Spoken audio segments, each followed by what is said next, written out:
उत्सवाचा झेंडा उंच डौलाने आकाशात फडकतो आहे. उत्सवाचा झेंडा उंच डौलाने आकाशात फडकतो आहे. पण संविधानाचा आत्मा मात्र आजही वास्तव्याशी झगडतो आहे.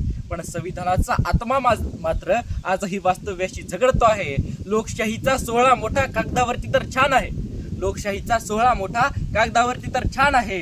पण जनसामान्यांच्या वेदनेचे सांगा कोणा भान आहे. पण जनसामान्यांच्या वेदनेचे सांगा कोणा भान आहे. नमस्कार, मी राजवीर रामकिशन दहिवाडे, वर्ग 9वी, भारतीय प्रजासत्ताक दिनानिमित्त प्रबोधन बहुउद्देशीय संस्थेतर्फे आयोजित राज्यस्तरीय ऑनलाईन वक्तृत्व स्पर्धेत मी माझा विषय मांडतोय, भारतीय प्रजासत्ताक भ्रम आणि वास्तव. मित्रांनो, आज मी तुमच्या समोर एक असा विषय मांडतोय जो विषय केवळ आणि केवळ विचार करायला भाग पडत नाही, तर काळजाचा ठोकाही चुकून जातो. 26 जानेवारी 1950, जसं की आपल्या सर्वांना माहीतच आहे, ही ती तारीख होती त्या दिवशी आपला भारत देश हा एक प्रजासत्ताक राष्ट्र बनले. खरं तर प्रजा ज्या ठिकाणी सत्ताधीश असते ते राष्ट्र म्हणजे प्रजासत्ताक राष्ट्र. परंतु आज या प्रजासत्ताक दिनाला 75 वर्ष पूर्ण झाल्यानंतरही मागे वळून पाहिल्यानंतर मनात प्रश्न निर्माण होतो की आज आपण खरंच एक प्रजासत्ताक राष्ट्र झालो आहोत का, की आपण केवळ आणि केवळ ब्रह्माच्या एका सुंदर महालात वास्तव्य करत आहोत. मित्रांनो, भारतीय राज्यघटनेचे शिल्पकार विश्वरत्न परमपूज्य बोधिसत्व डॉक्टर बाबासाहेब आंबेडकर यांनी या भारत देशाची राज्यघटना लिहिली आणि या भारत देशाची राज्यघटना त्यांनी 26 नोव्हेंबर 1949 रोजी संविधान सभेकडे बहाल केली. आणि या संविधान सभेच्या शेवटच्या भाषणात त्यांनी इथल्या भारतीयांना एक इशारा दिला आणि त्या इशाऱ्यात ते म्हणाले होते की आज आपण एका विसंगत युगात प्रवेश करत आहोत. या युगामध्ये राजकीय क्षेत्रात एक माणूस एक मत असेल, परंतु आर्थिक आणि सामाजिक क्षेत्रात एक माणूस एक मूल्य नसेल. आजचं वास्तव्य काय आहे? आज या भारत देशातील 1% श्रीमंत लोक देशाच्या 40% संपत्तीवर ताबा मिळवून आहेत. आपला भ्रम हा आहे की आपला भारत देश आर्थिकदृष्ट्या प्रगती करतोय, पण वास्तव मात्र हे आहे की भारत आणि इंडिया यांच्यातील तरी दिवसेंदिवस रुंदावत चाललेले आपल्याला दिसून येते. आणि म्हणूनच असे म्हणावेसे वाटते की महाल उभे राहतात इथे चकाकत्या काचांचे, महाल उभे राहतात इथे चकाकत्या काचांचे, पण छप्पर अजून गळते आहे माझ्या कष्टकरी बापाचे, पण छप्पर अजून गळते आहे माझ्या कष्टकरी बापाचे. प्रगतीची व्याख्या शब्दात सांगा कशी मी मांडू आता, प्रगतीची व्याख्या शब्दात सांगा कशी मी मांडू आता. जेव्हा भूकच ठरवते इथल्या संविधानाची गाथा, जेव्हा भूकच ठरवते इथल्या संविधानाची गाथा. मित्रांनो, भारतीय संविधानाने आपल्याला कलम 19 ची ओळख करून देऊन आपल्याला बोलण्याची अभिव्यक्ती स्वातंत्र्य दिले. परंतु आपला भ्रम हा आहे की आपण या स्वतंत्र भारतात वास्तव्य करत असताना, आपण या स्वतंत्र भारतात वावरत असताना आपण कुठेही काहीही बोलू शकतो, सत्याला समर्थन देऊ शकतो आणि असत्याला विरोध करू शकतो. परंतु आज आपलं वास्तव हे आहे की आज सत्याला समर्थन करणाऱ्याला आणि असत्याविरुद्ध आवाज उठवणाऱ्याला ट्रोलिंग पासून ते थेट तुरुंगापर्यंतचा प्रवास सोसावा लागतोय, ही आजची वस्तुस्थिती आहे. लोकशाहीचा चौथा स्तंभ मानली जाणारी प्रसार माध्यमं आज सत्तेच्या दरबारात मुजरा करत असताना आपल्याला पाहायला मिळतात. आणि म्हणूनच आजच्या युगाची असती अवस्था पाहून असे म्हणावेसे वाटते की कपाळावरच्या रेषेपेक्षा घामाच्या थेंबाला महत्त्व द्या, कपाळावरच्या रेषेपेक्षा घामाच्या थेंबाला महत्त्व द्या. मूर्तीच्या पूजेपेक्षा माणसाच्या जगण्याला अर्थ द्या, मूर्तीच्या पूजेपेक्षा माणसाच्या जगण्याला अर्थ द्या. तेव्हाच फुलेल प्रजासत्ताक खऱ्या अर्थाने, जेव्हा वास्तव्याचा आरसा स्वच्छ असेल, तेव्हाच फुलेल प्रजासत्ताक खऱ्या अर्थाने, जेव्हा वास्तव्याचा आरसा स्वच्छ असेल आणि ब्रह्माच्या अंधारातून निघालेला प्रत्येक भारतीय हा खऱ्या अर्थाने प्रजासत्ताक बनेल आणि ब्रह्माच्या अंधारातून निघालेला प्रत्येक भारतीय हा खऱ्या अर्थाने प्रजासत्ताक बनेल.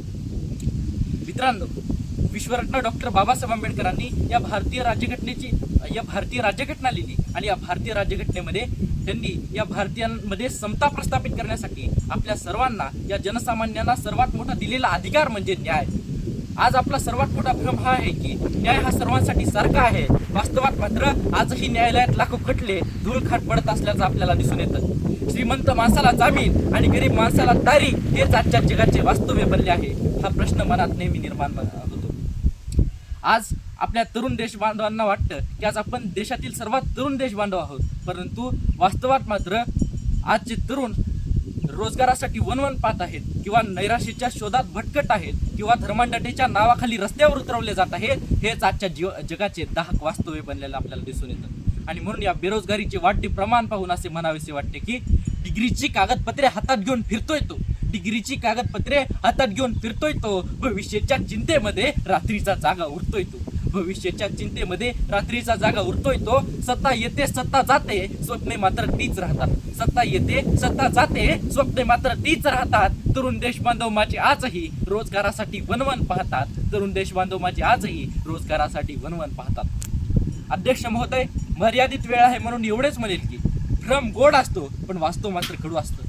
जर आपल्याला एक प्रजासत्ताक राष्ट्र बनवायचं असेल तर आपल्या प्रजासत्ताकाचे स्वप्न तेव्हाच पूर्ण होईल जेव्हा इथल्या गरीब माणसाच्या मुलाचा आवाज संसदेत घुमेल. इथल्या प्रत्येक माणसाला समान न्याय मिळेल. या तरुणांचे बेरोजगारीचे प्रमाण कमी होऊन प्रत्येक तरुणाला रोजगार मिळेल आणि इथले तरुण जेव्हा या प्रजासत्ताक राष्ट्र बनवण्यासाठी, भारताला विकसित करण्यासाठी प्रयत्न करतील तेव्हाच खऱ्या अर्थाने प्रजासत्ताक राष्ट्र बनेल. आपल्या प्रजासत्ताकाचे स्वप्न तेव्हाच पूर्ण होईल जेव्हा जात, धर्म आणि पैशाच्या पलीकडे जाऊन प्रत्येक व्यक्तीला समान न्याय मिळेल आणि ब्रह्माच्या अंधकारातून प्रत्येक व्यक्ती सुटेल आणि एक सशक्त वास्तव जन्माला आल्याशिवाय राहणार नाही. हीच या ऑनलाईन व्यासपीठाच्या माध्यमातून ही खात्री बाळगतो आणि एवढेच म्हणतो की नको तर केवळ घोषणा आता आणि नको तर पोकळ आश्वासने.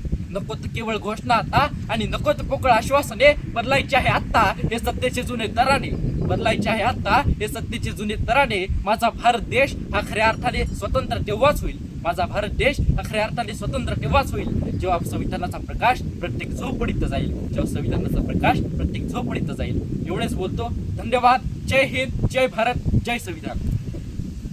प्रेक्षक हो, तुम्हाला आमच्या स्पर्धकाचा व्हिडिओ नक्कीच आवडला असेल. आता या स्पर्धकाला जिंकवून देण्यासाठी तुम्ही सुद्धा मदत करू शकता. या स्पर्धकाचा व्हिडिओ लाईक करून, तसेच स्पर्धकाला प्रेरित करण्यासाठी त्या व्हिडिओवर कमेंट करून आणि हो, जास्तीत जास्त लोकांपर्यंत हा व्हिडिओ शेअर करून. प्रबोधन बहुउद्देशीय संस्था ही महाराष्ट्रातील कानाकोपऱ्यात विविध सामाजिक आणि शैक्षणिक उपक्रम घेत असते. ही स्पर्धा सुद्धा या उपक्रमाचा एक भाग आहे आणि हो, या परिवाराचा तुम्ही एक हिस्सा पण होऊ शकता. प्रबोधन मधील विविध उपक्रमांचे अपडेट मिळवण्यासाठी या चॅनलला नक्कीच सबस्क्राईब करा आणि हो, हा व्हिडिओ शेवटपर्यंत पाहिल्याबद्दल आपल्या सर्वांचे मनपूर्वक आभार.